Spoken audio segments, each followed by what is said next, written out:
Hi hello ನಮಸ್ಕಾರ. ನಾನು ನಿಮ್ಮ ಪ್ರೀತಿ ಹೇಮಾ ಮಾತಾಡ್ತಾ ಇರೋದು. ಇವತ್ತಿನ ರೆಸಿಪಿ ಏನಪ್ಪ ಅಂದರೆ ಉತ್ತರ ಕರ್ನಾಟಕ ಸ್ಪೆಷಲ್ ತುಪ್ಪರಿಕಾಯಿ ಬಜ್ಜಿ ಮಾಡ್ತಾಯಿದ್ದೀನಿ. ಹಾಗೆ ನನ್ನ ಚಾನಲ್ನ ಲೈಕ್ ಮಾಡಿ, ಶೇರ್ ಮಾಡಿ, ಕಮೆಂಟ್ ಮಾಡಿ, ಹಾಗೆ ನನ್ನ ವಿಡಿಯೋ ಇಷ್ಟ ಆದರೆ ಶೇರ್ ಮಾಡಿ. ಬನ್ನಿ ಇವಾಗ ತುಪ್ಪರಿಕಾಯಿ ಬಜ್ಜಿ ಹೇಗೆ ಮಾಡೋದು ಅಂತ ಒಂದ್ಸರಿ ನೋಡ್ಕೊಂಡು ಬರೋಣ. ನಾನಿವತ್ತು ತುಪ್ಪರಿಕಾಯಿ ಬಜ್ಜಿ ಮಾಡ್ತಾಯಿದ್ದೀನಿ. ಉತ್ತರ ಕರ್ನಾಟಕ ಸ್ಪೆಷಲ್ ತುಪ್ಪರಿಕಾಯಿ ಬಜ್ಜಿ. ಇವಾಗ ತುಪ್ಪರಿಕಾಯಿ ಬಜ್ಜಿ ಮಾಡೋಕ್ಕೆ ಈ ಥರ ತೊಗೊಂಡು ಸ್ಲೈಸಾಗಿ ಕಟ್ ಮಾಡ್ಕೋಬೇಕು. ಈ ಥರ ಸ್ಲೈಸಾಗಿ ಚಿಕ್ಕ ಚಿಕ್ಕದಾಗಿ ಕಟ್ ಮಾಡ್ಕೊಳ್ರಿ. ಫುಲ್ಲು ತೆಳುವಾಗಿ ಮಾಡ್ಕೋಬೇಕು. ಇದನ್ನು ನೋಡ್ರಿ, ಈ ಥರ ಪೀಸ್ ಸಣ್ಣ ಸಣ್ಣದಾಗಿ ನೋಡಿ, ಈ ಥರ ಕಟ್ ಮಾಡಿ ಇಟ್ಕೊಂಡಿದ್ದೀನಿ ಸ್ಲೈಸಾಗಿ. ಮತ್ತು ಈ ಥರ ಉದ್ದುದ್ದಾಗಿ ಕಟ್ ಮಾಡಿ ಇಟ್ಕೊಂಡಿದ್ದೀನಿ ಮಿರ್ಚಿ ಥರ ಹಾಕೋಕ್ಕೆ. ಇವಾಗ ನಾವು ಇದಕ್ಕೆ ಗರಂ ಮಸಾಲ, ಸ್ವಲ್ಪ ಅರಿಶಿನ, ಚೂರು ಖಾರ ಪುಡಿ, ರುಚಿಗೆ ತಕ್ಕಷ್ಟು ಉಪ್ಪು, ಸ್ವಲ್ಪ ಜೀರಾ ಪೌಡರ್,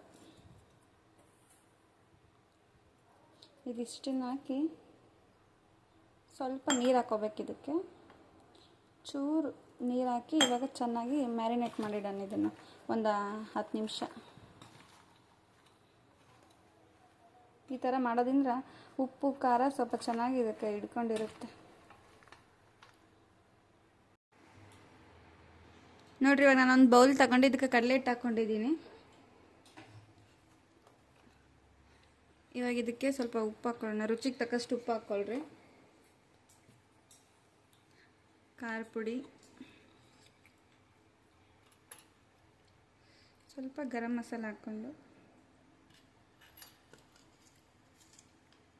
ಇವಾಗ ಒಂದು ಚಿಟಿಕೆಯಷ್ಟು ಸೋಡಾ ಪುಡಿ. ನೋಡ್ರಿ, ಇದನ್ನೆಲ್ಲ ಈ ಥರ ಚೆನ್ನಾಗಿ ಕಲಿಸ್ಕೊಳ್ಳೋಣ. ಇವಾಗ ಈ ಥರ ಸಣ್ಣ ಸಣ್ಣದ ಗಂಟಿರುತ್ತೆ, ಗಂಟನ್ನು ಚೆನ್ನಾಗಿ ಇವಾಗ ಹೊಡ್ಕೋಬೇಕು ನೀವು ಇದನ್ನು. ನೋಡಿರಿ, ಇವಾಗ ಈ ಥರ ಆಮೇಲೆ ನೀರು ಹಾಕ್ಕೊಂಡು ಕಲಿಸ್ಕೊಳ್ಳೋಣ. ನೀರು ಹಾಕ್ಕೊಂಡು ಚೆನ್ನಾಗಿ ಕಲಿಸ್ಕೋಬೇಕು. ಸ್ವಲ್ಪ ನೀರು ಹಾಕ್ಕೊಂಡು ಕಲಿಸ್ಕೊಳ್ರಿ. ಮತ್ತು ತೀರಾ ಗಟ್ಟಿನೂ ಅಲ್ಲ, ತೀರಾ ತೆಳುವೂ ಅಲ್ಲ, ಮೀಡಿಯಮ್ ನೋಡಿ ಕಲಿಸ್ಕೋಬೇಕು ಇದನ್ನು.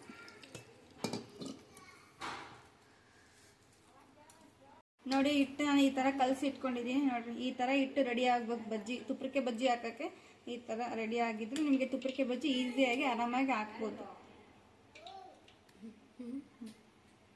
ಇವಾಗ ನೋಡಿ, ಇದು ತುಪ್ಪರಿಕಾಯಿ ಬಜ್ಜಿ ಕ್ರಿಸ್ಪಿಯಾಗಿ ಬರ್ಬೇಕಂದ್ರೆ ಎಣ್ಣೆ ಇವಾಗ ಕಾಯಕ್ಕೆ ಇಟ್ಟಿರ್ತೀವಲ್ಲ, ಅದೇ ಎಣ್ಣೆಯಿಂದ ಬಿಸಿಯಾಗಿರುತ್ತಲ್ಲ ಅದನ್ನೇ ಸ್ವಲ್ಪ ಇದು ಹಾಕ್ಕೊಂಡು ಚೆನ್ನಾಗಿ ಕಲಿಸ್ಕೋಬೇಕು.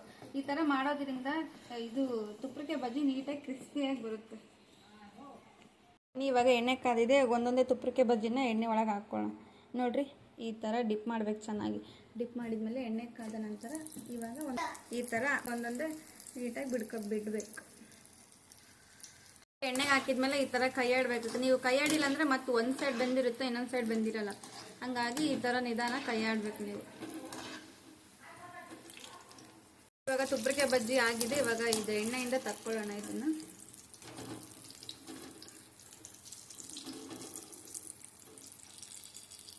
ಈ ಥರ ಉದ್ದುದಾಗಿ ಕಟ್ ಮಾಡಿ ಇಟ್ಕೊಂಡಿದ್ನಲ್ಲ, ಇವಾಗ ಇದನ್ನು ಹಿಟ್ಟಲ್ಲಿ ಹಾಕ್ತೀನಿ. ಈಗ ಕರಿಯೋಣ ಇದನ್ನು ಕೂಡ.